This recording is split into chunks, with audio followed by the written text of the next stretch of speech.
Great. Welcome everybody to this webinar. And you join in to hear more about the topic of today, cracking the code of language and how linguistic computing is powering the future. What that is all about, you're going to hear in about the next 45 minutes or so.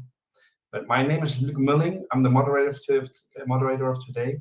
And before we go over to the speakers, I'd like to introduce you a little bit to this topic and especially how you can interact with us. So you can do that in different ways. First of all, I already saw people were writing where they're logging in from in the chat. So that's great to see. Please, by all means, do so we can see all different countries joining in.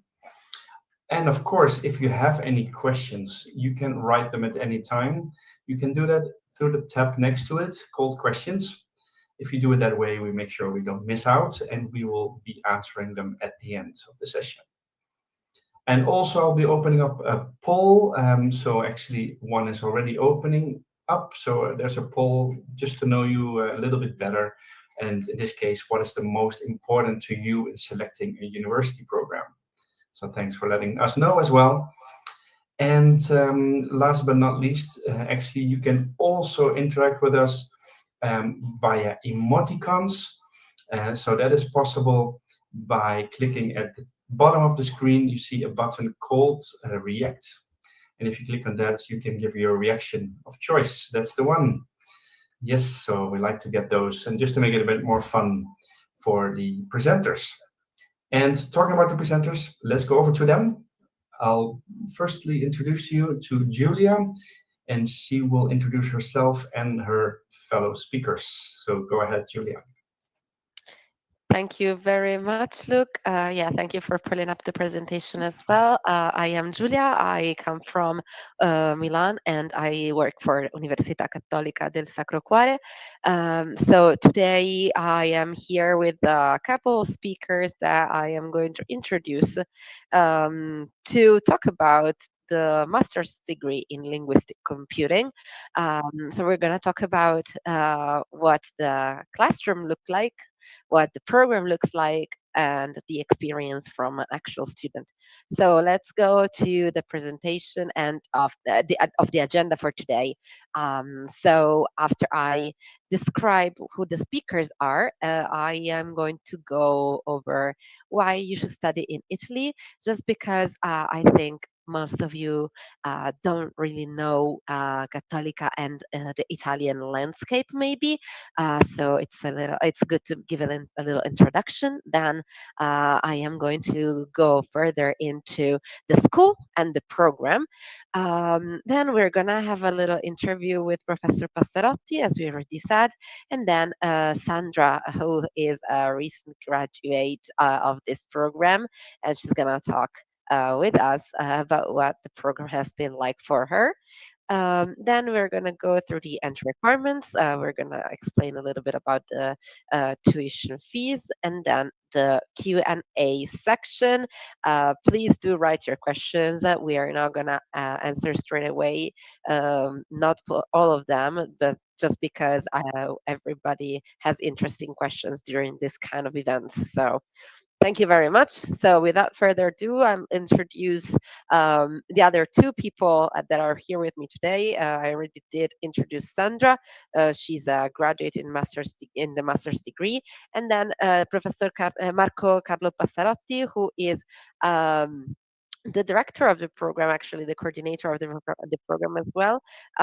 So he knows a lot more about the program than anybody else in the room. So thank you very much for being with us, both of you. Let's start with who we are, because maybe you guys don't know. So, Università Cattolica del Sacro Cuore is in Italy, as we already said, and it is a very big non-state university, the largest in Europe. Um, Founded in 1921, so not that old compared to maybe other universities worldwide, but we do have a lot of history. We got five different campuses across Italy, and the one that we're talking about today is Milan, but we also have other three campuses in the north, and then also do have a campus in Rome. 12 different schools, meaning that we have a lot of cross contamination between the programs, actually. So it's really nice to have the interdisciplinarity that we all talk about.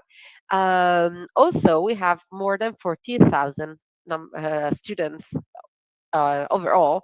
So that's a pretty impressive number. And we also have more 5,000 international students as well. So it's a big number. It's growing every year thanks to the effort of all the international marketing, recruitment, admissions, etc., teams. So. Um, it's a big one. And because we have 12 different schools, we also have a lot of programs, meaning that we have more than 40 English taught programs at graduate level, actually. And also, because it's inherently an Italian university, we also have a lot of Italian taught programs, but we do talk about the English taught programs more during this kind of webinars. So, why you should study in Cattolica among everybody, every other university in Italy. So, well, as we said, we are a private institution. That means that we have lower student to teacher ratio compared to public universities or to other universities in the country. And then it also means that we have higher funding for innovation, for research, and for student services. So we do have a lot of services, and that's also mostly because we can afford to give you the care and the services that you deserve. Also, because we're private in Italy, it is very usual that the private sector and the job market are deeply interconnected. So, because we are a private university, we are very connected to the job market as well. And we're going to hear about this later on as well. Also, we are an academic excellence in our field in Italy as well. We're going to go through the rankings a little bit later on in the webinar, but just to let you know that. Our core is to have you have a career-oriented education because of deep connection that I mentioned between the job market at our university. We do care about matching the two, the university and the job market. Also, we have a lot of campuses, as I said. So that means that we have some campuses which are built for some specific areas of study. Um, they are deeply integrated with the local communities. For instance, Milan is the center of our economy, so we do have the School of Economics. We do have the School of Psychology, for instance, which has a long history, which is taught in Milan. Everything psychology related is actually usually taught in Milan. So there is a deeply connected route that goes under where our campuses are. And also, we while we do have multiple campuses in Italy, we host international students from everywhere because we want to enrich our campuses and our communities as well. Last but not least, student experience. Well, our students experience a strong sense of welcome usually, and that's what they report, because of um, the fact that we can give them services, we can give them, a welcome week, a welcome event. Most of the times, we have an international student office ready for you. So there's a lot of things that make you feel welcome, and also because you are international students, you are always prone to go abroad later on in your student life as well. And we have a multitude of opportunities to go abroad, not only for studying, but also we have volunteering, for instance, abroad. We also have internships abroad that we usually offer throughout our campuses, throughout our master's degrees. So it's a very big thing to go abroad in our university, and actually, it is something that you can see in our rankings because we are constantly rate among the first in Italy for outgoing exchange students, for inbound exchange students. So people come and go in our university, and I think that's the thing that we like the most about it. But as we said, everything is deeply shown in what everything that I've said in the previous slide is deeply shown in what our rankings look like. And also, I wanted you to focus on the modern languages school here that you're going to see here, which is actually the school that we are talking about today. It's in the top 150, and as a university, we rank top 450 in the QRS World University Rankings and top 350 in the Times Higher Education. So, and all the things that you see, like the schools that you see with the asterisks, the red asterisks, all these schools are top five in Italy. So that gives you a sense of um, how good the schools that we host are, and how recognized they are in our country. So, uh, this is a general presentation about Cattolica and the background that you have when you decided to study here. But then I think it's very important that we go through the program because you guys are probably interested in what the program is and the peculiarities of the program. So it's, when you hear linguistic computing, you have to kind of know what what it talks about. Okay, so first of all, it's a 2 year master's degree that we're offering in linguistic computing, completely taught in English. It is taught in our Milan campus, as we said, the biggest one, the one where everything started, basically. And it gives you the title of laurea magistrale, so master's degree in linguistic computing. So these are the basics of our program, but I think it is time for us to ask Professor Passarotti what the peculiarities of the programs are. So please, Professor, can you explain a little bit what the program is? And we're gonna also talk about how the different subjects, the different classes are divided between the 2 years. So please. Yes, thank you very much, Julia, for this wonderful introduction. And can I see the slides here? Okay, thank you. So you mentioned the peculiarities. There are 3 points here, but let me say something that is more general before getting into more details. Linguistic computing, as in its very name, the nature of this program. Linguistics belongs typically to the world of the humanities, while computing belongs typically to the world of hard sciences. So it is a deeply interdisciplinary program, because linguistic computing means processing automatically using computers natural language. And the interdisciplinarity, the interdisciplinary nature of the program is already there in the very task of the discipline, of the approach, is to use computer to process one of the most distinctive characteristics and features of human being, which is language.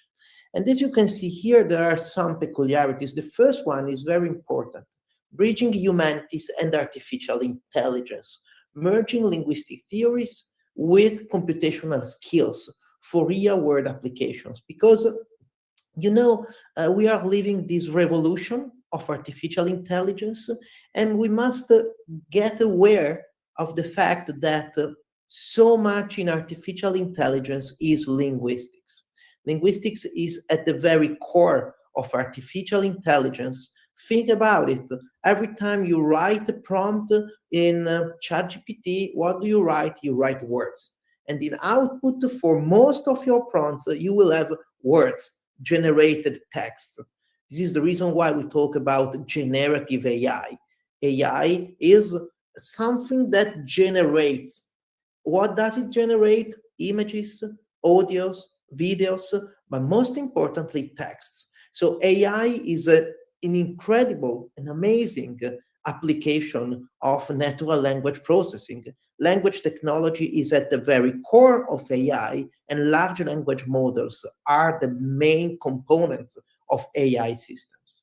Second, hands-on experience with digital language resources, NLP tools, large language models in AI applications.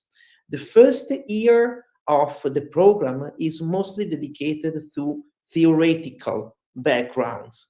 And because most of our students come from a bachelor degree in the humanities, so we have to start speaking the same language and sharing the same computational approach to language processing.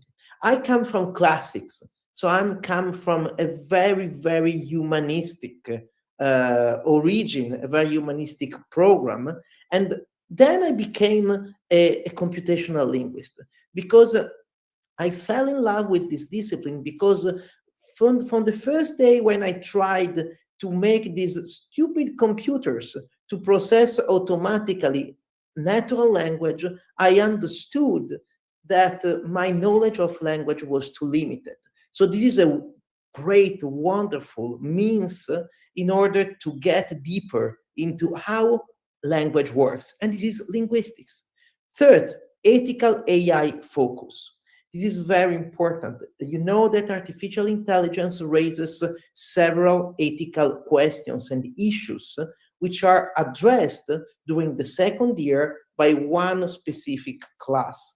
And this is very important because also we are Catholic University, and there are some important values, ethical values that are concerned with artificial intelligence.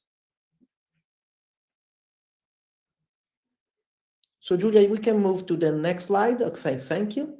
And as you can see here, this is a slide that resumes the 2 years. So in the first year, you will learn basics of computer science for linguistic computing, because as I said, our students are not expected to have any background in computer science. You know, we talk about the fact that this generation is the digital generation. This does not mean that this generation can use computers. Usually, our students have never seen a command line interface, a terminal. And if you don't know what a command line interface of a terminal is, this is perfectly fine, because we will teach you about these very basic issues in computer science during the first year. Of course, computational linguistics is taught. This is my courses, basics of statistics and of project management. The second year is more practice, more practice with programming, especially with Python, and several applications in different domains. from the humanities, social media, decision making in companies.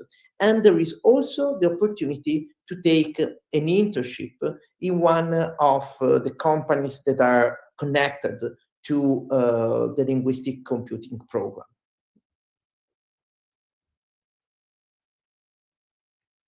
Okay. Well, thank you very much, Professor, for the introduction to the program. I think it is very interesting for our students to actually hear from somebody who teaches this kind of topics, what the peculiarities of it are. Okay, so I'm gonna go on and start a little bit of a question and answer kind of session.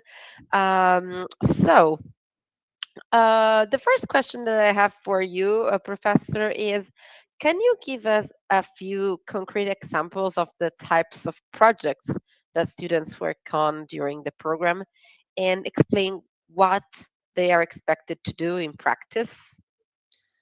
Yeah, if you have 5 hours, I have a long list, but we don't have 5 hours, but I have a long list. I will just report some examples.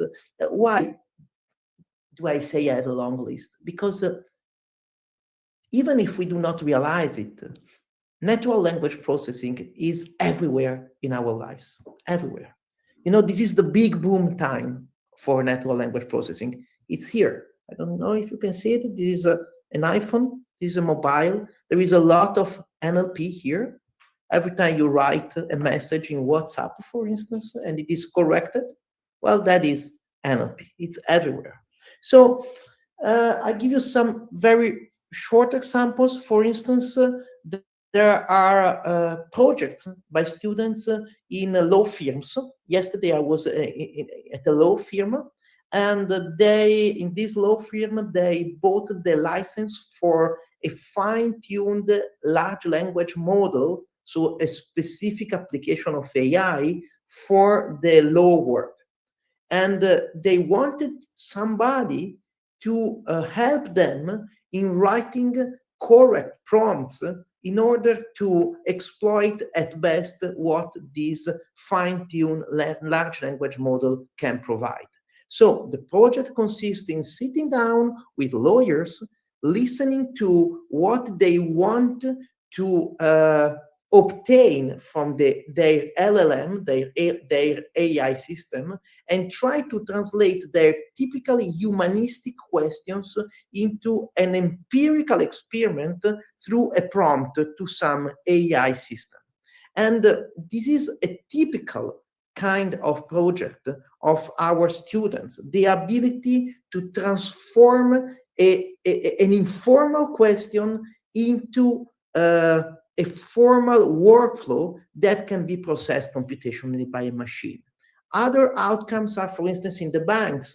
A student of mine has worked in a bank to identify fake bank transfers by processing the text of the reasons of transferring, or in the area of health, by processing automatically the text of medical records. So there are really wide outcomes in many different areas. Yeah, I remember it was Alessandro, right? The one that you mentioned now. Exactly. He was here Yeah. last. Yeah, I remember. Okay, so another question that I have is from your interaction with companies, what is the biggest gap that you see between traditional humanities education and what the industry actually needs today? And do you think this program closes that gap? I guess so, and how it closes it? You know, in the academic world, we still have a rigid separation between the so-called two cultures. The two cultures are on one side the culture of the humanities, on the other side the culture of the hard sciences. And this is a problem today, because the world outside there, outside our wonderful university, is interdisciplinary. And research is interdisciplinary. So this program closes this gap by highly mixing the two cultures, starting on the assumption that linguistics is the key discipline in AI, because the need outside there is interdisciplinary formation on the state of the art. The state of the art, that's a matter of fact, is that companies work with AI. And most people working today with AI do not know nothing about how AI works. And this is a problem because you have a wonderful Ferrari, but nobody gave you the driving license. We give our students the driving license, and this is very much required and expected from companies. And let me say that it is also a kind of ethical duty for us, because a university must give a license to their students to go out in the world and be on the state of the art, and in some way to make the state of the art. And today the state of the art is at the meeting point of the two cultures, and linguistic computing is exactly there. It is very true that we are given a Ferrari, but we don't know how to ride the bicycle here. Well, thank you very much. So I have another question, which is related to the added value of humanities in AI. And so, as you said, there's a market flooded with technical profiles now, especially in this particular sector. So, what is the real added value that linguistic computing graduates bring compared to purely technical AI specialists? When we started linguistic computing, we had to talk with different companies. And many, let me say most of companies told me, I don't need another computer scientist. I don't need another engineer. I need somebody from the humanities who knows how computers work when they process automatically language. So this was, to me, the very reason that convinced me even more than I was that linguistic computing was a key program. Because, the object processed by large language models is language. And if you are a wonderful computer scientist, a great engineer, but you know nothing about language, this means that you are processing with your wonderful computers an object that you know nothing about. So the added values of our students is that they know the tricky issues of the object that is processed by large language models. And this is very much required out there because it is still very rare. Right. It's like having a kitchen robot but not knowing the ingredients. Like, Exactly. you can actually cook, but I you don't cannot, know the ingredients. Okay, good. not very well. So, thank you. Well, yeah, I was just making an analogy here. Well, uh, Professor, many people use AI tools today, and we just discussed that. But what does it mean to truly understand how language technologies work? And I think this one is something that you have started to talk about in the previous question. But understanding this is becoming really critical. Why? Because I have the feeling that there will be, actually, there is already a social divide. Everybody will use AI, but there will be a social divide between passive users and active users of AI. It's like today, if there are 7 billion people in the world who are asking questions to 10 models, 15 models, 5 models, GPT, Gemini, Mistral, Claude, DeepSeek. This is risky if you are a passive user, if you don't know how that very powerful technology works, because you will trust it blindly. It's not just an ethical, a cultural problem. It's also a problem of knowing how that powerful machine works. I will not give to my kid, 13 years old, a Ferrari to work, to drive. He will kill himself. So the social divide will be between those who will take the best from AI applications and those who will be passive users of AI. And I hope that our students are good active users of AI. It's very true, actually. And I think that we are starting to see what happens when there is this such social divide between people who actually know what happens behind AI and people who just trust it. Like, can't really trust content anymore, right? So it becomes really imperative to at least have a portion of the population teach what to how to distinguish and what to trust, and actually educate the rest of the population. I think is going to be one of the most important things that we are going to do as educators. Like, okay, I'm not actively going to do it, but universities and graduates from this particular program, from programs similar to this one, I think they have a big responsibility to educate the rest of the population on how to effectively use it without falling into false things, because it's false. Most of the things that are AI generated right now are not real. So it's like you have to understand. So thank you very much.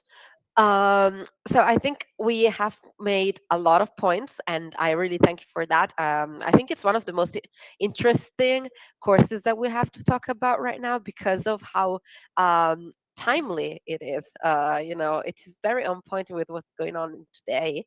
So the last question that I have for you before going to Sandra is, what would you say to a student who finds the program fascinated but is afraid it might be too technical for them? We talked about it. There's a portion of your students, actually a big portion, who doesn't really know what computers are. Let me say that I am the perfect testimonial of the fact that students don't have to be scared, because I'm from classics. I studied ancient Greek and Latin in a very, very, believe me, very traditional way. But I managed to become a computational linguist because I was not scared. I was curious. And that's enough, guys. That's enough. You are 22, 23, 24 years old. This is the best time to learn things.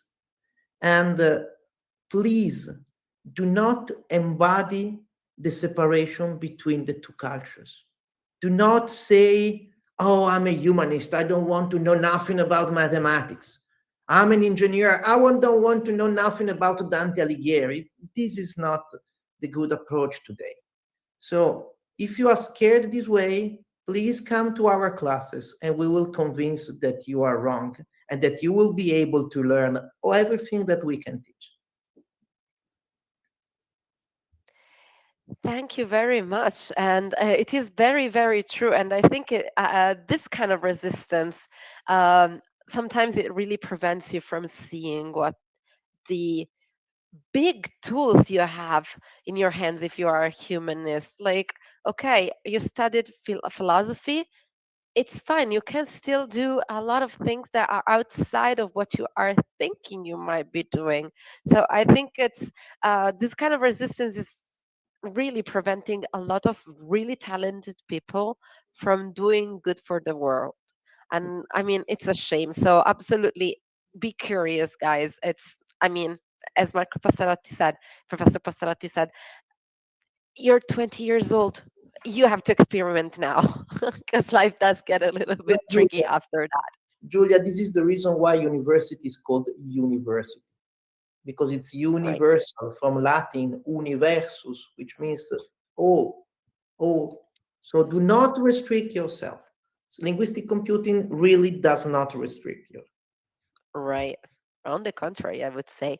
Well, thank you very much, Professor. It's been really interesting as always. And I think I'm going to Sandra because, we've talked about the program, and we've talked with Professor Passarotti about all the particular things that we might have questions from, like about the program itself, but what's the experience of the classroom, right? Like, so thank you, Sandra. Can you briefly introduce yourself, who you are and where you come from, and what's your background before going to the actual interview? Thank you, Julia. Thank you for having me here today. So yeah, my name is Sandra Miklitz. I'm originally from Helsinki, from Finland. And I've done a bit of a journey before arriving at linguistic computing in Milan. So I actually have a technical background. So I have a bachelor in computer science and also a background in industry. And then I was very happy to have found this program. So that's about a bit about me and about my background. Thank you very much. Sandra, why did you choose linguistic computing? What did you expect the program to be like before starting? Yeah, thank you for this question. So as I briefly mentioned, I also have quite some industry experience, and I was sitting right at the intersection of language and technology, which are two of my topics that I feel really passionate about. So one reason why I then decided to study linguistic computing was really to kind of formalize some of the knowledge that I already had, but also to build on this knowledge. So what I was really expecting to get out of the program was some solid technical knowledge. So as was mentioned before, the first year, which I would kind of also call a foundational year, where you kind of make sure that everybody talks the same language, no matter if you have a humanistic background or a technology background, or even like me, I also came from industry. So it was a while since I had been studying. I think one of the things I didn't expect was that how good of a fit I would find myself. Even though I was passionate about linguistics and technology from before, but really kind of finding a natural fit with the field. So that was kind of my unexpected gift, I could say, from this program. Thank you, and it's nice to hear that this program actually is a very good fit for students who are passionate about both of the things that you mentioned, so technology and linguistics. So thank you. And the second question that I have for you is, what surprised you the most once the program actually started, both academically and culturally? So I would say academically, what surprised me, especially looking at it retrospectively, was how quickly the field is moving. So of course, it's a field that has been around for a long time, but really the last couple of years, how it really accelerated. So things that we were learning started to become even more relevant during these 2 years, and as also Professor Passarotti was mentioning before, that there is a big momentum with the field and with the discipline today, and that was something that I kind of could have one could have predicted, that if you are very into forecasting and looking into how the technology was going, but still the speed was already in 2 years, how many things have developed, and how it still continues to become even more relevant, because language really is everywhere. And the more you get into the discipline, you understand actually how much you are in contact with language every day, even without even paying too much attention to it. Just a simple example, as Professor Passarotti was mentioning, the smartphone and the different interaction you have through that. And culturally, I would say that what really, maybe not surprised me, but what really I enjoyed during the program is that it's a program in English, but you still have a diversity of people with different backgrounds and different cultures, which is of course very intriguing from a linguistic point of view, because you will have maybe native Italian speakers, but you will have speakers who it's just about learning maybe Italian or learning another language, and to kind of have the real situation examples and application really coming from students in the class and having this interaction, and then you have the opportunity to investigate these through the different courses. I think that's something that it's a very enriching experience. Yeah. And we do that on purpose, just so you know, in the sense that we really try to have many international students, many different backgrounds. I think, particularly for this one, particularly for this course, because of how related to languages it is. You pointed it out, and it's really, really on point. Languages everywhere, and everybody speaks different languages, so it's really powerful to put everybody together in small classes where the dialogue is constant. So thank you very much, Sandra. Another question that I have is, what was it like to study linguistic computing as an international student in Italy, both inside and outside the classroom? So I maybe already anticipated this a bit, but inside the classroom, I definitely think that there is a really important exchange, both between the students, but also between the professors, because you have a wide range of professors with different experiences that are also coming with different subject-specific backgrounds. There is also the interchange between professors who are experienced within the research and research sector, but also from industry. So I think this is something that, at least from my own study experience, I've studied abroad in different countries, and I've studied in a different city also in Italy. And it's not a given that you have this kind of environment. And I think inside the classroom, both for professors and for students to be able to have this exchange, it's very valuable and added value.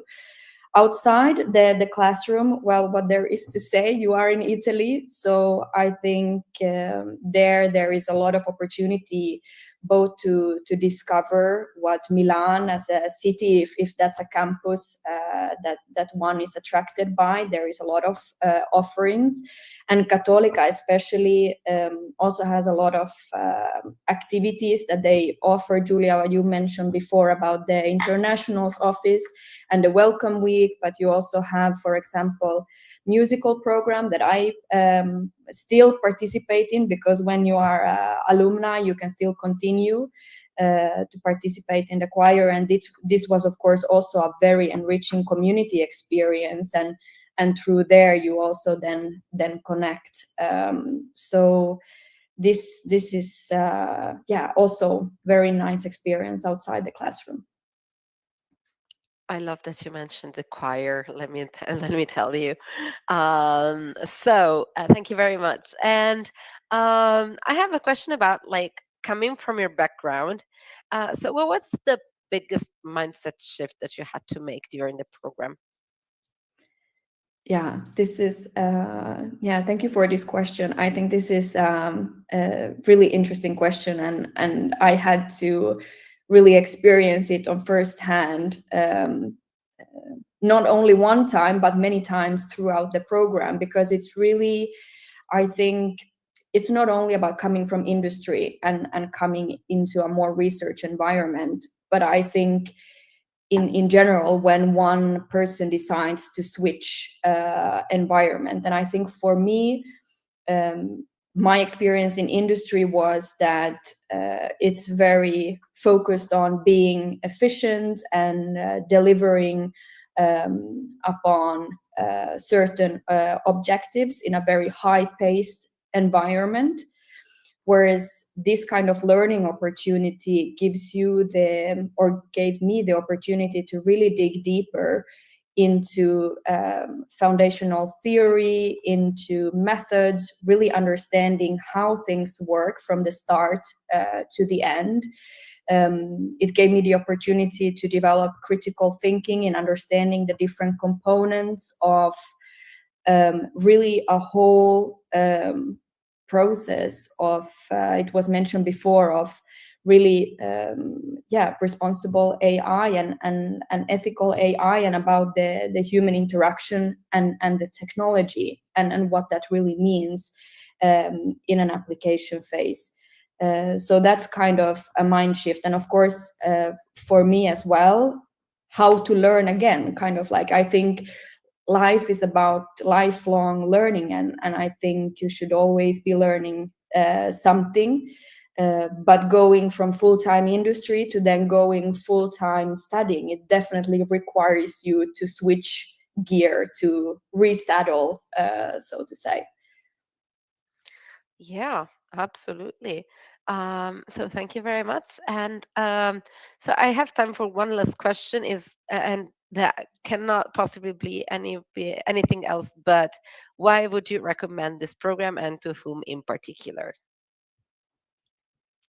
I would definitely recommend, I think this keyword was already used during our session today, but to curious minds and to reflective students, but also someone who can really appreciate being at a path of interdisciplinarity. So really someone who can appreciate and is passionate about language, but also about the technology, and also ready to get a lot of questions and ask a lot of questions. But it's so that would be maybe my recommendation. And even I think even a slight curiosity about also data and knowledge management, all these kind of topics that are very relevant no matter where you go. So whether you choose a path towards industry, or if you choose a path towards research, because you would have those 2 years to kind of explore and discover if it would be one or the other, or even a combination of both. Thank you very much, Sandra, again, Thank you, for Julia. being here, for sharing your experience. And well, thank you to Professor Passarotti as well again. And so I think I have time for one last slide before going to the Q&A session. Uh, so, sorry. So let's talk about how to apply, because we've talked about how great the program is, right? So I imagine everybody here wants to apply to the program. So first of all, the program starts in September 2026, and we do have 2 different deadlines for EU students and non-EU students. So because of the visa process, which tends to be a little longer, we have an earlier deadline for non-EU students on the 7th of May 2026. We do have round deadlines as well, and one is actually coming up on the 21st of January. So if you apply before the 21st of January, you are actually gonna have better feedback, actually faster feedback, probably, than waiting until the 7th of May. And I always stress this out because especially for non-EU students, you guys know you need to get a visa, and the sooner you have your admission letter in mind and in your hands, the sooner it is for you can go and like start getting to move for the visa. So absolutely, I do advise applying on before the 21st of January, or by the 21st of January, which is the first deadline that we have. But also for EU students who can have a little bit more time, we do have another deadline on the 24th of June 2026. So that is going to be the final deadline for EU students. The tuition fee you are going to see for EU students is 6,850 euros, and for non-EU students, it is slightly higher for 9,370 euros. But we do have an international scholarship covering the fees up to more than 3,000 euros, so that you only pay 6,400 euros, and you have to apply for that scholarship while you apply for the program. But let's go to the entry requirements, actually, because I think it's very important that you know if if you're going to consider eligible to apply. So of course you are going to have an undergraduate degree. Either you have already obtained it or you have to still get it, but it's going to be no issue if you're still in the process of getting one, as long as you obtain it before the 31st of July 2026. The second thing is a B2 in English.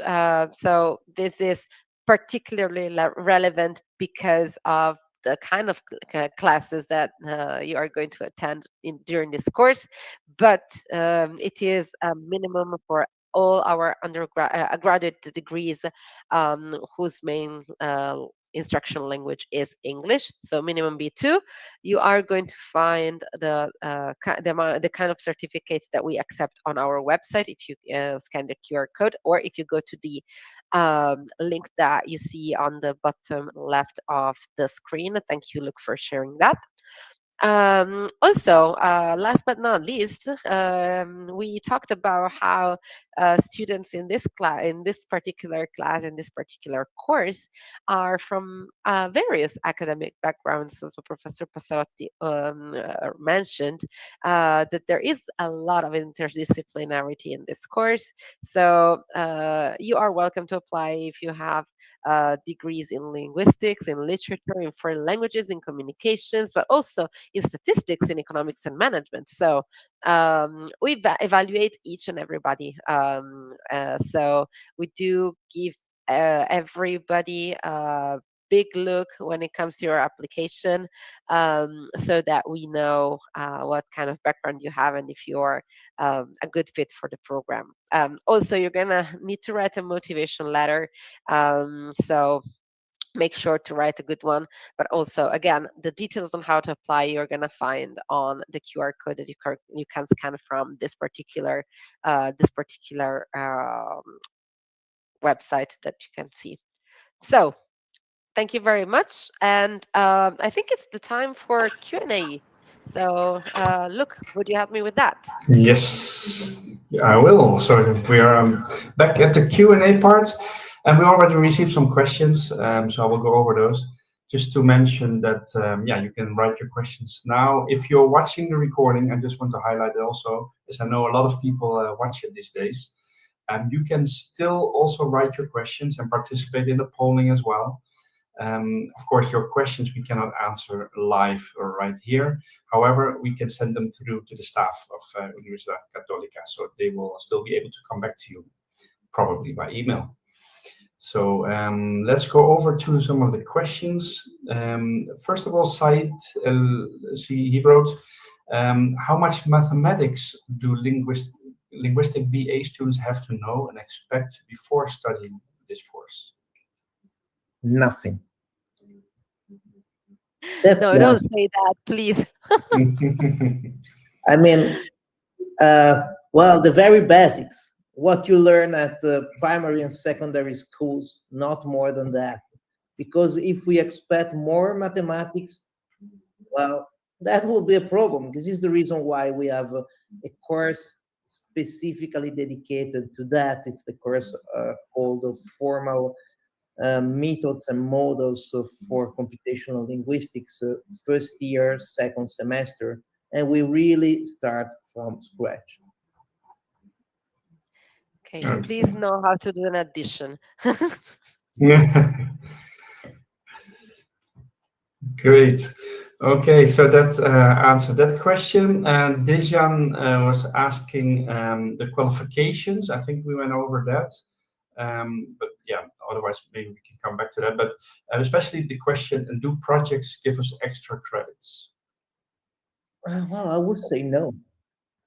Yeah, Julia. the fact is, for what regards your admission and the evaluation of your profile, everything you give us is definitely something that we look at. So you are welcome to write about your projects on your CV, on your motivational letter.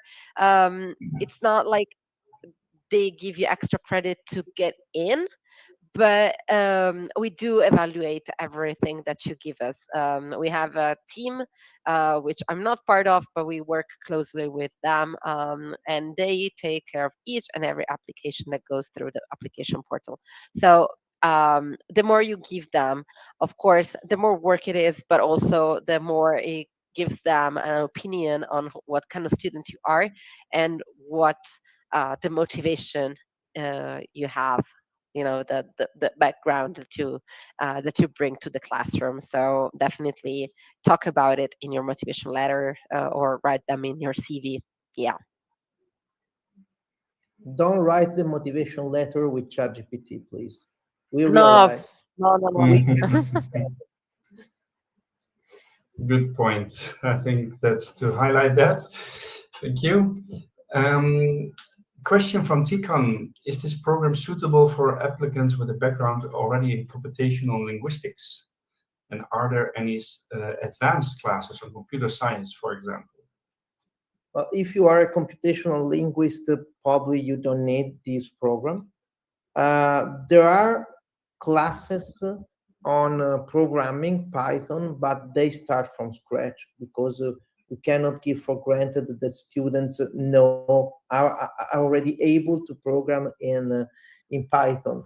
Uh, if I think about the first year, I start with fundamentals of computational linguistics. So if you are a computational linguist, probably you will get bored with that. So if you want to get specialized in some area of computational linguistics, so probably some courses of the second year may be interesting for you, like for instance, linguistic linked open data or digital tools for the humanities or natural language processing for social media or database structures. These are second year courses. But if you have a strong background in computational linguistics, consider that the first year is the entry point to computational linguistics. But Latins used to say "repetita juvant," repeat things can help you. So, and computational linguistics can be taught in very different ways. So I teach computational linguistics here in a very different way than my colleague in Paris or in Germany or in somewhere else. So hearing another voice is always an added value. Great. Thank you. Hope that helped for the question of Tikon. Question from Said. Could you please share what job titles graduates will be qualified for and your perspective from the current entry-level market for graduates in this field? Maybe highlighting some specific sectors or even regions that you can compare to others. As I already mentioned, banks, insurances, and the world of research, of course, and law firms are sectors that are growing a lot in terms of the use of artificial intelligence. Usually, our graduates have job titles like responsible for AI, the variable in some sector of the bank. I'm not an expert of the X sectors of the banks, but I know that they become responsible for AI in some different sectors. So most of our students find jobs in the area of AI, let me say. Some others remain in the world of research, and in particular in the world of natural language processing. I have another student who is responsible for advanced technologies of translation in a company that makes translations in several different languages. So that's it. Great. Thank you. And I see a lot of thumbs up, so I think a lot of people are happy with this answer. And I guess the job in AI is probably one to watch out for and then becoming popular. So I think that's definitely then a good choice. Great. So let's see. Next question. Cecilia is asking, can you be part of the program if you have any humanities backgrounds? Yes, you are exactly the kind of student that we are looking for, and who is usually our student of the first year with a background in the humanities, knowing nothing about computational linguistics, about computers. And after a couple of months of the first semester, I usually ask students, did you expect to study these contents or not? And I'm happy when they say, no, I did not expect. That's the good answer. Because if students already knew what to study, university will not be useful. Because they can stay at home, they know what to study. On the internet, there is everything. And they study just on the internet. Why do they need Professor Passarotti? Because I tell them what is important for them to become a specialist in AI. And very often it happens, the students are surprised. I did not expect to study this. Is this natural language processing? Does really this aspect of linguistics deal with AI? I did not expect it. For me, this is always surprising. And let me say, I'm happy to hear students and to see the surprise in the eyes of students. Great. Good to hear. Thank you. The next question will be about the finances, and we had a couple of questions. Yeah, so I see that. Put them together. So Deepika was asking, how can I finance the course? But also Kelana and Maria were asking about the possible scholarships you have also besides the one that the Università Cattolica is offering. Yeah, I usually mention the UCSC International Scholarship because it is, I would say, the easiest to get, in the sense that all it takes is for you to check a box, and then you're going to be evaluated for the scholarship for if you are a non-EU student. But we do offer other scholarships, usually through our partner, which is called Educat. You are going to find everything related to scholarships, and basically these are scholarships that we give. We consider, like Educat considers both merit and income combined. So what we want you to know is that we do have some, but of course. It depends on the year, because Educat is funded by the government, the actual scholarship, tuition fees that other students pay, etc. So it really depends on the finances year by year. But also they rarely finance the whole tuition fee. So it really depends on what you're looking for. You might get some kind of help. You don't know until late, though. So one thing that we always suggest is to apply for the scholarship and see what happens, but be prepared to pay the full tuition fee, basically, because sometimes it does give you access to a discounted rate, sometimes it doesn't. So we do have a section of the website explaining everything about Educat and how to apply for the scholarships, so you are welcome to look at that. It's very long, so it's not like we can go into the depths of it right now, but yeah, we absolutely suggest you look at the website and have an idea, and then if you have any questions, you are welcome to shoot us an email. Great, thank you. Hope that answered those questions. And concerning scholarship, I can also ask, we have tried to do a little bit of our help and support for this as well from here, from the Study Abroad portal. So if you go under apps at the bottom, you will actually find a handout that we have created for general scholarships. It is covering Europe, but Italy, there are several ones being mentioned there as well. So check it out. You can download it, and maybe that can help you as well. So hopefully, let that not be something to restrict you from entering this program. So we go over to the next question, if we have one. Yes. Urska was asking, do you help with housing, or is it difficult to find a room? And actually, I opened a poll where also housing was actually the top answer of what information people were still looking for. So housing, can you say something about that, Julia? Yeah. maybe? Yeah, what I can say is that we do provide some accommodation. Unfortunately, because of the quantity of people who want to study in Milan and Cattolica, particularly, we are not able to accommodate everybody. That's I would say another reason to apply early, so that once you get admission, you can apply for housing as well, because it's a first come first served basis, basically. And also, it is the same exact partner that I mentioned before, Educat, who takes care of the housing part.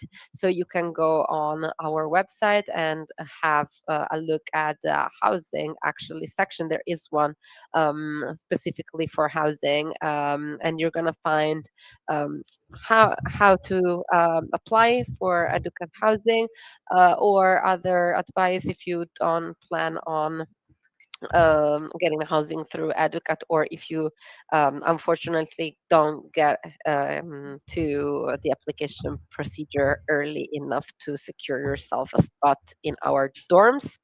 There are other ways you can get a room. Um, I would say in general, that is not only Milan or Italy, but the whole region of Europe. Unfortunately, it has been difficult to accommodate all the requests for students in the last few years. But with a little time, a little luck, and knowing what you want to do, you can absolutely find yourself an accommodation that suits your need. So, Good. Well, hopefully that answered that, and wishing you luck. I actually put the link on the screen. That's what you saw flying in. So if you click on that, yep, it will direct you right away to that site that Julia was referring to. yep. Thank you very Perfect. much. So you're welcome. And I think that is summarizing all the questions and getting to that end. And indeed, Julia, maybe good to put this last slide in front of everyone, so you find the QR code there as well to the website, but also the email addresses where you can reach out to the admissions team, for example, and to apply as well. So I'll fly in again the link where you can actually do that. There you go on the screen. And if there are no further questions, we will slowly round off this session. And I don't see any. So maybe a last wrap up from, I don't know, Julia, maybe with the professor, Yeah, you can say something yeah, to wrap up absolutely. the session. Yeah, well, thank you for attending this webinar. It was a really nice one. And if you have any questions that you think we haven't answered yet, we do have an international students support email, which is international.inquiry@unicat.it. You can use it. You can also actually call us. So if you want to call us, you can. But you're going to find loads of information on our website as well. So please go ahead and check that. So I think it's a wrap for today. And I thank you, Sandra, as well, Mhm. for the valuable contribution. And Luke, thank you for moderating the webinar. Thank you, everyone, and thanks for your time, your precious time. We appreciate it, and of course, from all the audience that I saw, joined in from different parts of the world and different countries. So great to see. And I'll leave you with last poll question. We'd like to know how we did. So now you can grade the professor. How about that? So we're going to publish it on the screen. I'm sorry for putting it over your heads, but let us know how we did. And with that, again, thanks everyone. Have a good afternoon or evening or maybe morning, wherever you are. Bye-bye. Bye-bye. Bye bye.